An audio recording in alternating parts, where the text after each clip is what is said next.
नमस्कार दोस्तों, मैं स्मृति। हमारे चैनल में आपका स्वागत है।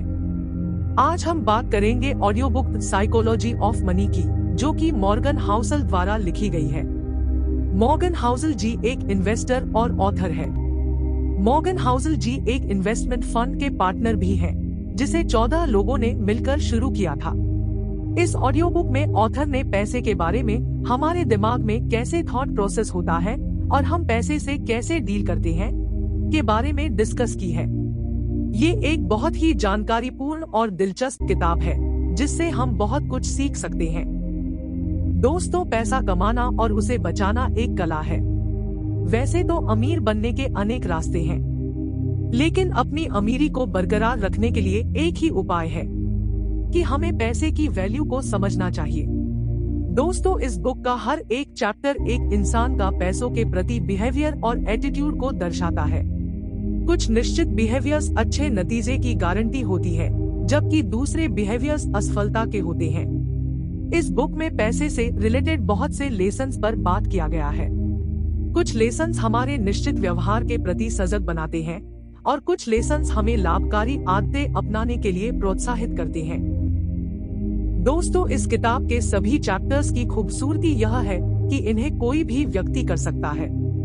यह लेसन सिर्फ ज्यादा इनकम वाले लोग या बहुत बड़ी एजुकेशन डिग्री वाले लोगों के लिए नहीं है। The psychology of money book आपके पैसों के साथ रिलेशनशिप और एटीट्यूड सुधारने की काम करेंगी। पहला लेसन, पैसे बर्बाद मत करो, डोंट वेस्ट मनी। चलिए इसे हम एक कहानी के माध्यम से समझते हैं। आर्थर मॉर्गन हाउसल अपने बुक में लिखते हैं, जब मैं एक होटल में काम किया करता था, तो उन दिनों हमारे होटल में एक टेक्नोलॉजी एग्जीक्यूटिव आया करता था, जिसने अपने यंग एज में ही बहुत सारा पैसा और कंपनियां बना ली था। लेकिन वह पैसों की कदर नहीं करता। पैसे के प्रति उसका व्यवहार बहुत ही स्टूपिड था। वह हर समय अपने पास नोटों की बंडल लेकर घूमता और शराब के नशे में हमेशा धूत रहता और अपने अमीर होने का दिखावा करता। आर्थर मॉर्गन हाउसल आगे कहते हैं कि एक दिन उस इंसान ने कुछ ऐसा किया जिसके बारे में जानकर आप चौंक जाएंगे। दरअसल वह इंसान अपने दोस्तों को एक नोटों की गड्डी देकर कहता है कि इसे सोने के सिक्के में कन्वर्ट करके लाओ। उसके बाद वह अपने दोस्तों के साथ मिलकर उस सोने के सिक्के को समुद्र में फेंकते हैं और गेम खेलते हैं, कौन गोल्ड कॉइन्स कितना दूर फेंक पाता है। पैसों के साथ उसका यह व्यवहार उसे जल्द ही बैंक करप्ट बना दिया। आर्थर मॉर्गन हाउसल अपने बुक में एक दूसरी कहानी भी बताते हैं कि अमेरिका गांव का एक साधारण व्यक्ति जिसका नाम रोनाल्ड जेम्स था, जिसने 25 वर्षों तक गैस स्टेशन पर कारों की मरम्मत की, 17 वर्षों तक फर्श पर झाड़ू लगाया।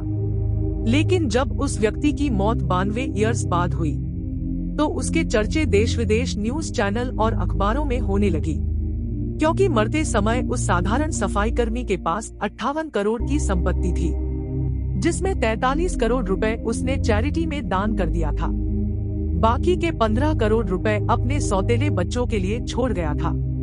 आखिर उसके पास इतना पैसा आया कहां से, इसके बारे में पता किया गया तो पता चला कि वह ब्लू चिप फंड में पैसे लगाया करता था और कंपाउंडिंग के पावर से उसका छोटा सा इन्वेस्टमेंट इतना बड़ा नेटवर्थ बन गया। अब आर्थर मॉर्गन हाउसल उस टेक्नोलॉजी एग्जीक्यूटिव और एक साधारण से सफाई कर्मी के पैसे के प्रति बिहेवियर को कंपेयर करते हैं और कहते हैं कि पैसों को कमाना करना या उसे सेव करने के लिए किसी टेक्निकल नॉलेज की जरूरत नहीं है, बल्कि यह इसके ऊपर डिपेंड करता है कि आप पैसे को कैसे खर्च करते हैं। पैसे के प्रति आपका रवैया क्या है।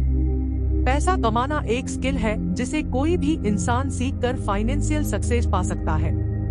जहां एक टेक्नोलॉजी एग्जीक्यूटिव वेल एजुकेटेड होने के बावजूद बैंक करप्ट हो गया, वहीं एक सफाई कर्मचारी जो बिना पढ़े लिखे होने के बावजूद पैसे के प्रति बिहेवियर को अच्छा रखता है, ब्लू चिप स्टॉक में इन्वेस्ट करता है और एक दिन करोड़पति बन जाता है। फाइनेंशियल सक्सेस एक सॉफ्ट स्किल है जिसे कोई भी सीख सकता है। यह एक यूनिक फील्ड है जहां आपकी नॉलेज से ज्यादा आप कैसे बिहेव करेंगे यह ज्यादा मायने रखता है। फाइनेंस की फील्ड पैसे का मनोविज्ञान समझने का तरीका यह है कि आप चाहे जहां से भी हो या जैसे भी हो, पैसा आपका दिमाग बड़ा बनाता है। बस आपको ध्यान देने और अलर्ट रहने की जरूरत है। हर कोई अमीर बन सकता है, लेकिन हर कोई हम्बल नहीं होता है। नेक्स्ट लेसन, कोई भी पागल नहीं है, no one is crazy. Arthur अपने नेक्स्ट लेसन में कहते हैं, बहुत से लोग अपने पैसों के साथ मूर्खतापूर्ण व्यवहार करते हैं, हालांकि वे लोग मूर्ख नहीं हैं। असल में आज की पीढ़ियां फिल्म देखने, लॉटरी का टिकट खरीदने और गेम खेलने के पीछे अपने पैसों का ज्यादातर हिस्सा खर्च कर देते हैं। यह काम ज्यादातर वही लोग करते हैं जो गरीब होते हैं, जो इमरजेंसी में 20 या 25 हजार रुपए भी अरेंज नहीं कर सकते। क्या ऐसे लोगों का लॉटरी टिकट खरीदने का कोई सेंस बनता है? ऐसे लोगों को उन पैसों को इमरजेंसी नीड के लिए बचा कर रखना चाहिए, जो कि वह लोग नहीं करते। उन लोगों का कहना है कि पैसा सेविंग करना हम लोग के लिए पॉसिबल नहीं है, क्योंकि हम जितना कमाते हैं उससे कहीं ज्यादा रुपए खर्च हो जाते हैं। हमारे पास सेविंग की पॉसिबिलिटी ही नहीं है।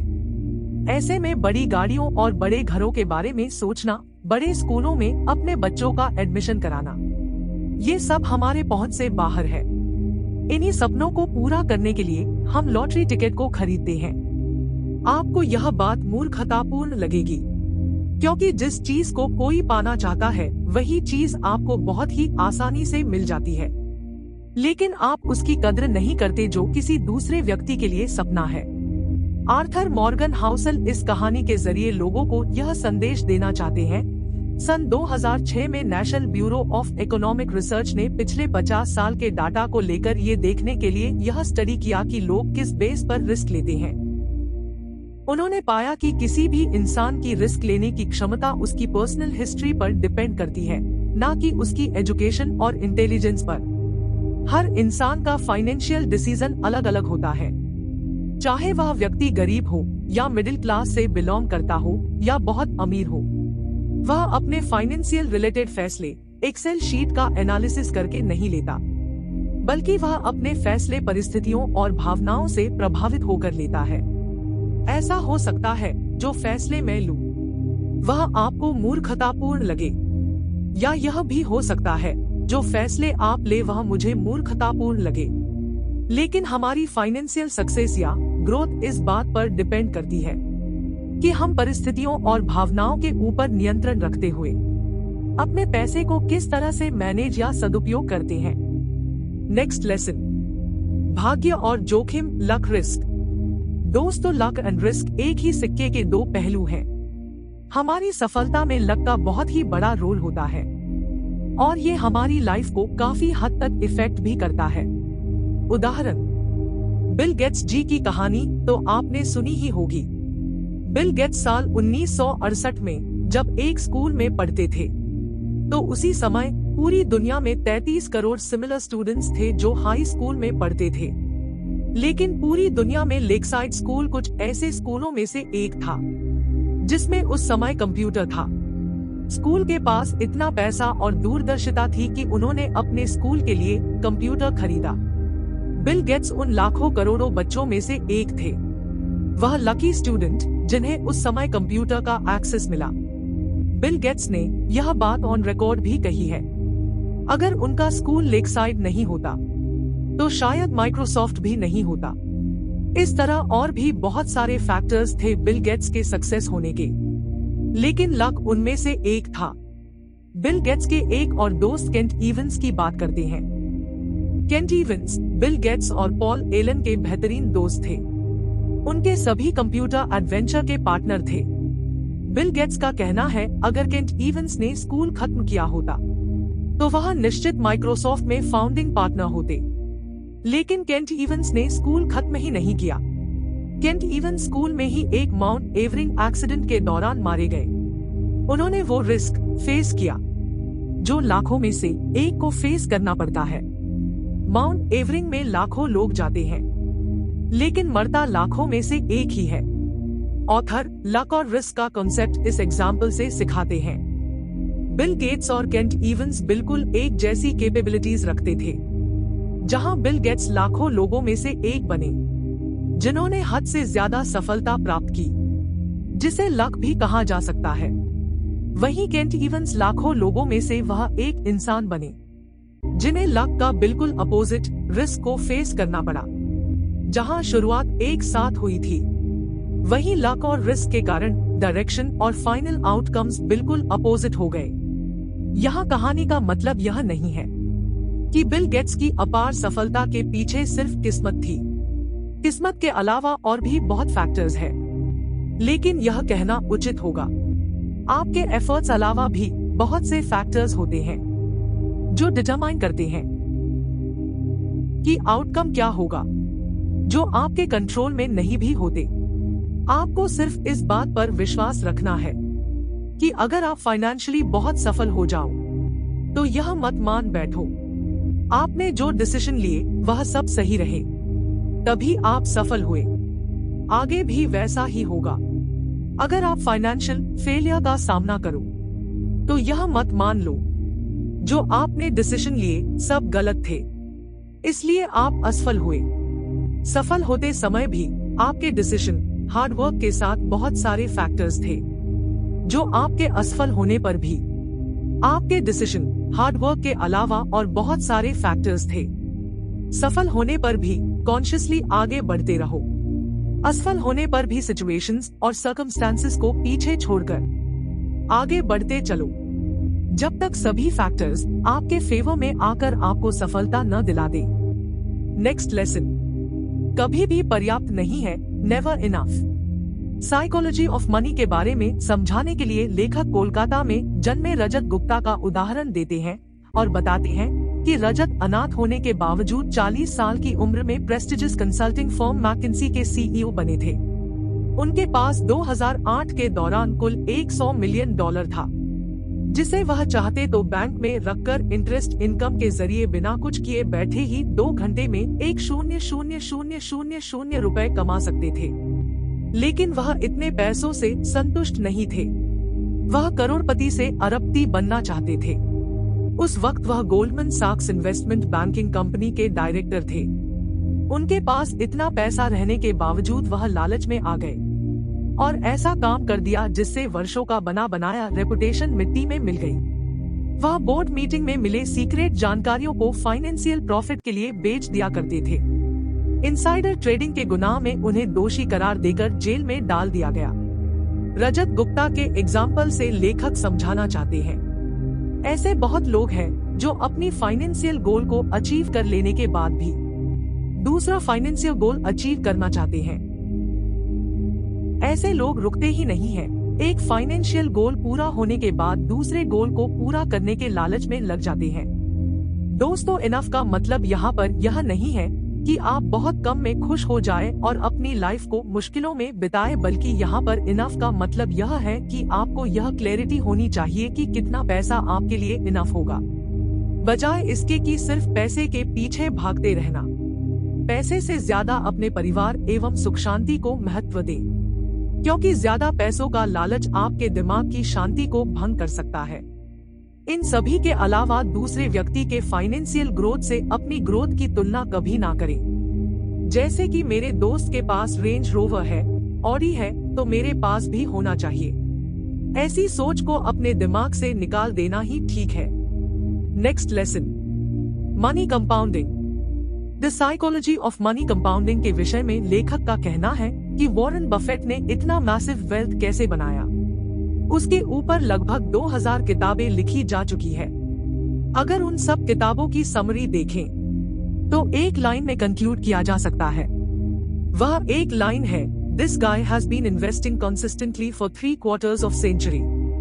वॉरेन बफेट स्टॉक में तब से इन्वेस्ट कर रहे हैं जब वह बच्चे थे।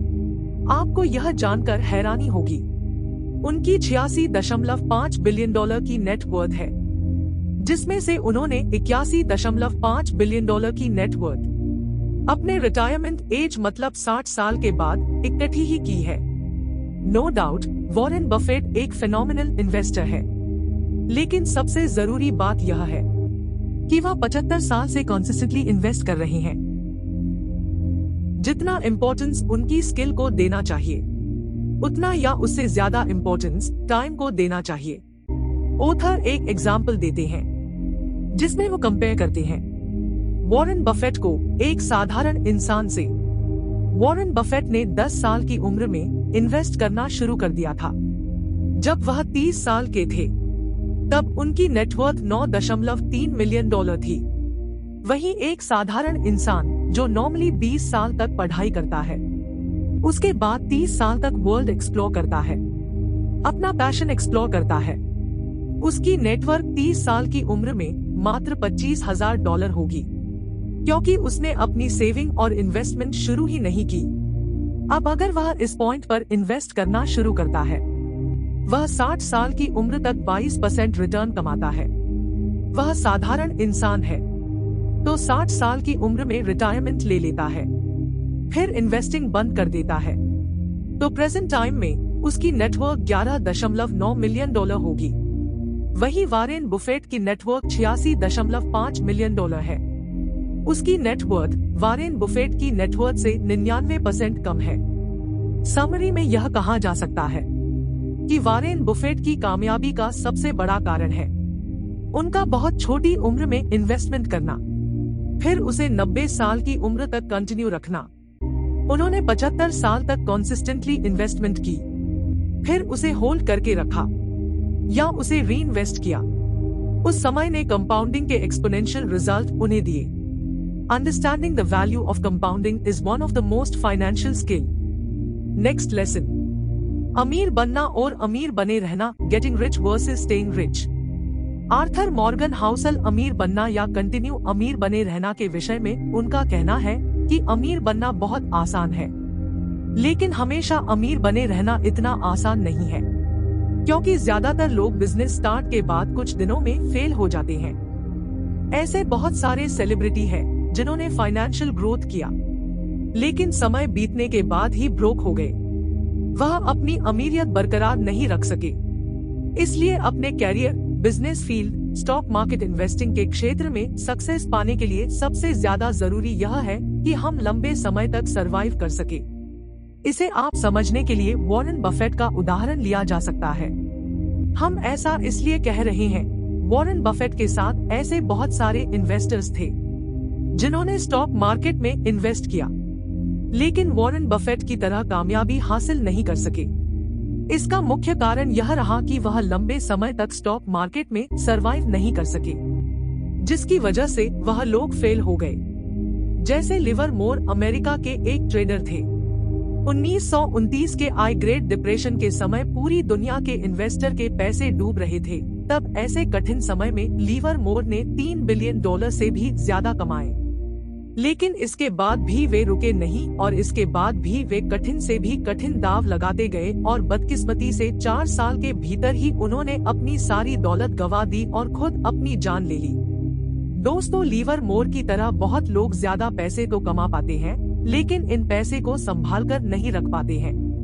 पैसे कमाने के लिए रिस्क लेने और ऑप्टिमिस्टिक रहने और अपने ऊपर बिलीव करने की आवश्यकता होती है।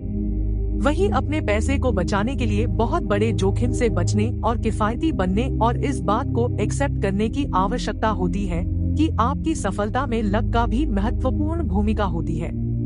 यहाँ पर किफायती होने का मतलब यह नहीं है कि कंगालों की तरह रहे, बल्कि इसका मतलब सिर्फ इतना है कि आप बिना वजह के अपने पैसे खर्च ना करें और दिखावे में न पड़े। Next lesson, tells you win. Long term investment का आपके रिटर्न्स पर बहुत प्रभाव पड़ता है, लेकिन यह जानना बिल्कुल भी इम्पॉसिबल है कि कौन सा इन्वेस्टमेंट लंबे समय के लिए सबसे अच्छा टेरर देगा। कोई भी इंसान हमेशा सही डिसीजन नहीं ले सकता है और एक अच्छा इन्वेस्टर बनने के लिए आपको 10 में से सिर्फ 6 बार सही होने की आवश्यकता है। यानी कि दोस्तों, असफलता भी सफलता का एक हिस्सा है। उदाहरण प्रस्तुत करके समझाया जाए तो वॉल्ट डिज्नी के शुरुआती दिन काफी बहुत ही मुश्किल थे और सन 1930 तक उन्होंने 400 से भी ज्यादा कार्टून बनाए थे, लेकिन उनमें से कोई भी ज्यादा सफल नहीं रहा और इसके वजह से वॉल्ट डिज्नी का स्टूडियो बैंकक्रप्ट हो गया। लेकिन यह सब कुछ बदल गया जब वॉल्ट डिज्नी जी ने स्नो वाइट एंड 7 डोर्स को रिलीज किया। स्नो वाइट एंड 7 डोर्स के वजह से वॉल्ट डिज्नी जी ने सिर्फ 6 महीने में $8 मिलियन से भी ज्यादा कमाई की, जो कि कंपनी के अब तक की कुल संपत्ति से ज्यादा थी। जब आप इस बात को मान लेते हैं और एक्सेप्ट कर लेते हैं कि अमीर बनने के लिए हमें हमेशा सही होना जरूरी नहीं, तब आप लाइफ में बहुत बार फेल होने के बाद भी जीत सकते हैं। Next lesson, freedom. दोस्तों, वेल्थ की सबसे अच्छी फॉर्म वो है जिसमें आप जो करना चाहे वो कर सके। Angus Campbell university of Michigan में एक साइकोलॉजिस्ट थे। उन्होंने यह जानने के लिए एक रिसर्च किया कि वो कौन सी चीज है जो लोगों को असली खुशी देती है। उन्होंने अपनी रिसर्च में पाया कि यूँ तो हर कोई अलग अलग चीजें चाहता है, लेकिन एक चीज सब में कॉमन थी और वो है अपनी लाइफ के ऊपर आपका पूरा कंट्रोल होना। खुश रहने के लिए आपको आपके लाइफ के ऊपर पूरा कंट्रोल होना अच्छी सैलरी, बड़ा घर और प्रेस्टिजियस जॉब से भी इम्पोर्टेंट है। जब आप कोई ऐसा काम करते हैं जो आप नहीं करना चाहते हैं, तो जाहिर सी बात है कि आप उस काम से नफरत करते हैं। लेकिन अगर आप अपना मनपसंद काम ऐसे वातावरण में करते हैं जिस पर आपका कंट्रोल हो, तब भी आप इस काम से नफरत करने लग जाएंगे। क्योंकि अमेरिकन सोशियोलॉजिस्ट कार्ल पिल्मर ने हजारों बुजुर्गों का इंटरव्यू लिया और उनसे पूछा कि अपनी पूरी जिंदगी में कौन से ऐसे महत्वपूर्ण लेसन सीखे। उनमें से लगभग सभी ने हार्ड वर्क करने और ज्यादा पैसे कमाने पर ज्यादा जोर नहीं दिया, बल्कि उन्होंने अच्छे दोस्त बनाने और अपनी परिवार के साथ क्वालिटी टाइम बिताने की बात कही। Next lesson, man in the car paradox. जब आप किसी को अच्छे से कार चलाते हुए देखते हैं, तो आपके दिमाग में यह बातें नहीं आती कि वाह इस गाड़ी का ऑनर कितना कूल है, बल्कि आपके दिमाग में सबसे पहले यह बात आती है कि काश यह गाड़ी मेरे पास होती तो लोग मुझे कितना कूल समझते। यहाँ मुश्किल यह है कि आपको लगता है कि आपके पास अच्छी और महंगी चीजें होंगी तो लोग आपकी तारीफ करेंगे, बल्कि जब आप दूसरों की जगह पर खुद को रखकर देखेंगे तो आप खुद ऑनर की तारीफ नहीं करेंगे। हम सभी इंसानों की ऐसी सोच होती है कि अगर हम अमीर होंगे तो लोग हमारी तारीफ करेंगे और हमें ज्यादा पसंद करेंगे। लेकिन सच यह है कि दूसरे लोग आपको आपके अमीरी के बेसिस पर आपको पसंद नहीं करते हैं, बल्कि आपकी अमीरी को एक बेंचमार्क बनाकर खुद ये सोचते हैं कि वो भी आपके जैसे अमीर होते तो लोग भी उनकी तारीफ करते और उन्हें ज्यादा पसंद करते। दोस्तों, विनम्रता और काइंडनेस और इम्पैथी यह ऐसी चीजें हैं जो वेल्थ के मुकाबले लोगों की नजरों में आपको ज्यादा पसंदीदा और ज्यादा रिस्पेक्टेड बनाती है। नेक्स्ट लेसन, धन वह है जो आप नहीं देखते is what you don't see. ज्यादातर लोग जो महंगी और फैंसी कार चलाते हैं वो एक्चुअल में अमीर नहीं होते हैं, बल्कि वे ज्यादातर अपना पैसा अपनी महंगी गाड़ी पर खर्च कर देते हैं। और एक महंगी कार यह बताती है कि ऐसे लोगों को पैसे की समझ बिल्कुल भी नहीं होती है। हम इंसान अक्सर बाहरी इन्फॉर्मेशन की बेसिस पर दूसरे लोगों को जज करते हैं, जैसे कि कोई कौन सी गाड़ी चलाता है और कैसे घर में रहता है और किस तरह के कपड़े पहनता है। लेकिन वास्तव में असली वेल्थ अदृश्य या अनसीएबल होती है। ये ऐसे एसेट्स होते हैं जिन्हें बाहरी दिखावटी चीजों में नहीं बदला जाता है। रिच होना सिर्फ आपके करंट इनकम को दर्शाता है, वही वेल्थी होने का मतलब है आपकी करंट सेविंग्स और इन्वेस्टमेंट कितनी है, ताकि बाद में आप बिना किसी परेशानी के अपने पैसे खर्च कर सके। अमीर होने का मतलब यह नहीं है कि आप वेल्थी है। अमीर दिखने की इच्छा के पीछे का सबसे बड़ा कारण यह भी है कि ऐसे रिच मॉडल्स को ढूंढना काफी आसान है और वे आसानी से दिख भी जाते हैं। वहीं पर एक वेल्थी रोल मॉडल ढूंढना काफी मुश्किल है, क्योंकि वेल्थ हमेशा छिपी रहती है। Next lesson, save money. आपके खर्च करने के बाद बचे पैसों को जमा करना ही वेल्थ कहलाता है। वेल्थ को इकट्ठा करने के लिए आपको ज्यादा इनकम की जरूरत नहीं है, बल्कि आपको हाई सेविंग की जरूरत है। आपकी वेल्थ की वैल्यू आपके जरूरतों और इच्छा पर निर्भर करती है। दोस्तों, अगर आप जानना चाहते हैं कि अपने पैसों को आसान तरीकों से कैसे बचाया जाए तो आप नीचे दिए गए आर्टिकल को जरूर पढ़िए। दोस्तों, आपकी सेविंग्स आपके इनकम और आपके ईगो के बीच का गैप है। आपकी सेविंग्स बचाने का सबसे अच्छा तरीका अपनी इनकम को बढ़ाना नहीं है, बल्कि अपनी विनम्रता को बढ़ाना है। अगर आप अपनी इच्छाओं को कम करेंगे तो आप कम खर्चा करेंगे। आप अपनी इच्छाओं को तभी कम कर सकते हैं जब आप इस बात पर ज्यादा ध्यान ना दें कि लोग आपके बारे में क्या सोचते हैं। पैसा बचाने के लिए आपको किसी कारण की जरूरत नहीं है। बिना किसी गोल के सेविंग्स करना आपको लंबे समय तक फ्लेक्सिबिलिटी देता है और आपके पास हर चीज के लिए ज्यादा ऑप्शंस होते हैं। फ्लेक्सिबिलिटी आपको एक कम्पिटिटिव एडवांटेज यानी कि फायदा देता है, जिसका मतलब है आप किसी अच्छी जॉब का वेट कर सकते हैं या कोई नई स्किल्स को सीखने के लिए टाइम निकाल सकते हैं। नेक्स्ट लेसन, उचित तर्कसंगत रैशनल। आप एक रोबोट नहीं है, एक इंसान नहीं है, इसीलिए आपसे गलतियां होना आम बात है। आप पूरी तरह रैशन होकर अपने फाइनेंशियल डिसीजन नहीं ले सकते हैं। आपको रैशन से ज्यादा रीजनेबल होने पर ज्यादा ध्यान देना चाहिए और यह ज्यादा रियलिस्टिक है और लॉन्ग टर्म में आपके अमीर बनने चांसेस को भी बढ़ाता है। वीडियो पसंद आया तो लाइक जरूर करना और अगर आपने अभी तक सब्सक्राइब नहीं किया तो सब्सक्राइब करके घंटे दबा दीजिए ताकि अगली वीडियो आए तो आपको नोटिफिकेशन आ जाए। धन्यवाद।